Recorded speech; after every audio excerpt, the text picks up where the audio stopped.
नमस्कार शेतकरी मित्रांनो, शेतकरी पुत्र ह्या यूट्यूब चॅनलमध्ये मी ॲग्रिकॉस अनिकेत शेळके आपलं सर्वांचं स्वागत करतो। तर शेतकरी मित्रांनो, काही थोड्याच दिवसांमध्ये खरीप हंगामाला त्यामध्ये सुरुवात होणार आहे आणि खरीप हंगामामध्ये एक प्रमुख पीक केलं जातं ते म्हणजे सोयाबीन।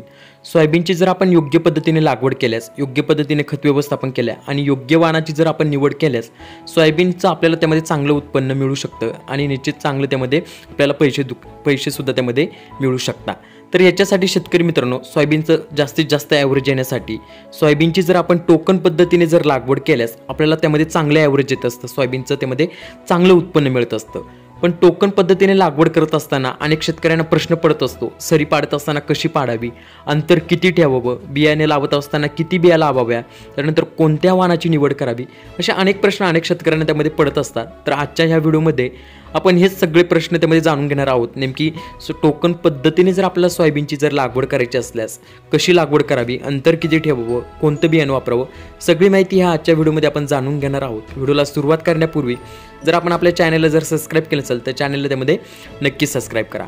तर शेतकरी मित्रांनो, सोयाबीनची टोकन पद्धतीने लागवड करत असताना वेगवेगळं अंतर ठेवून त्यामध्ये सऱ्या पाडल्या जातात। त्यात सर्वात जास्त जी कॉमनली त्यामध्ये अंतर ठेवून जी सरी पाडली जाते ती म्हणजे 3.5 फुटाची सरी। आपल्या विभागाच्या शिफारशीनुसार जर आपल्याला टोकन पद्धतीने जर लागवड करायची असेल तर 3.5 फुटाची त्यामध्ये सरी पाडावी। सरी पाडत असताना त्यामध्ये रुंद सरी पाडावी। सरी पाडल्यानंतर वरचा जो काही भाग असणार आहे हा पूर्णमध्ये त्यामध्ये सपाट करून घ्यावा। त्यानंतर जे काही 2 सरीतील अंतर असणार आहे हे 3.5 फूट त्यामध्ये असलं गेलं पाहिजे। आता याच्यामध्ये लागवड करत असताना जे काही सरी असणार आहे, म्हणजे जो काही आपला बेड असणार आहे, बेडच्या सरीच्या दोन्ही साईडनी त्यामध्ये आपल्याला टोकन पद्धतीने लागवड करायची आहे। दोन्ही साईडनी त्यामध्ये लागवड करायची आहे।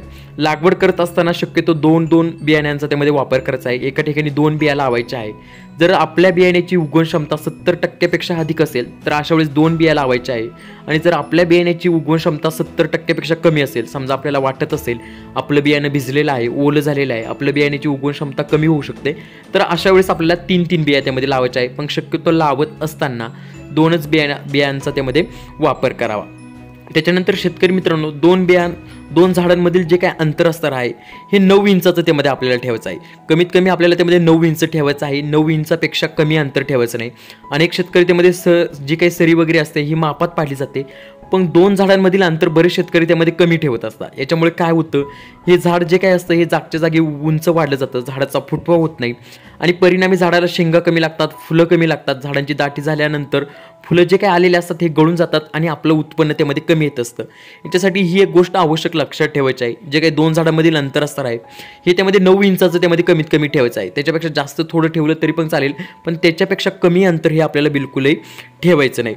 तर साधारणपणे शेतकरी मित्रांनो, 1 एकरसाठी जर आपण 2-2 बिया लावल्या तर साधारणपणे एकरी आपल्याला 8 किलो बियाणं लागतं आणि जर आपण 3 बिया लावल्या तर आपल्याला त्यामध्ये 12 किलो बियाणं त्यामध्ये लागत असतं। तर याच्यामध्ये शेतकरी मित्रांनो, जर आपण 2 बिया लावल्या तर 1 एकरमध्ये 1,01,000 टोकन त्यामध्ये सगळे झाडं त्यामध्ये बसत असतात आणि आपलं उत्पन्न त्यामध्ये चांगले यायला मदत होत असते। तर ही त्यामध्ये सर्वात जास्त पद्धत त्यामध्ये वापरली जाते। 3.5 फुटाची सरी पाडून दोन्ही साईडनी बियाण्यांची लागवड करून ही त्यामध्ये पद्धत वापरली जाते। तर दुसरी त्यामध्ये शेतकरी मित्रांनो, बरेच शेतकरी त्यामध्ये 2.5 फुटाची पण त्यामध्ये सरी पाडत असतात, काही शेतकरी 2 फुटाची त्यामध्ये सरी पाडत असतात। तर याच्यामध्ये सुद्धा लावत असताना दोन्ही बाजूनी त्यामध्ये आपल्याला बिया लावायच्या आहे।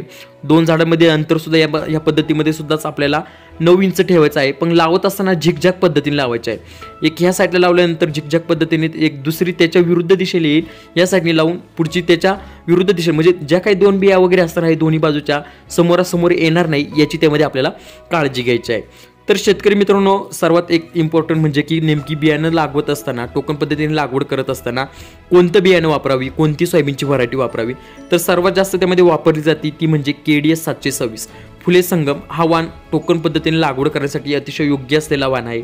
किंवा शेतकरी मित्रांनो, फुले किमया असेल, फुले अग्रणी असेल, JS 335 या वाणांची सुद्धा त्यामध्ये आपण लागवड करू शकतो।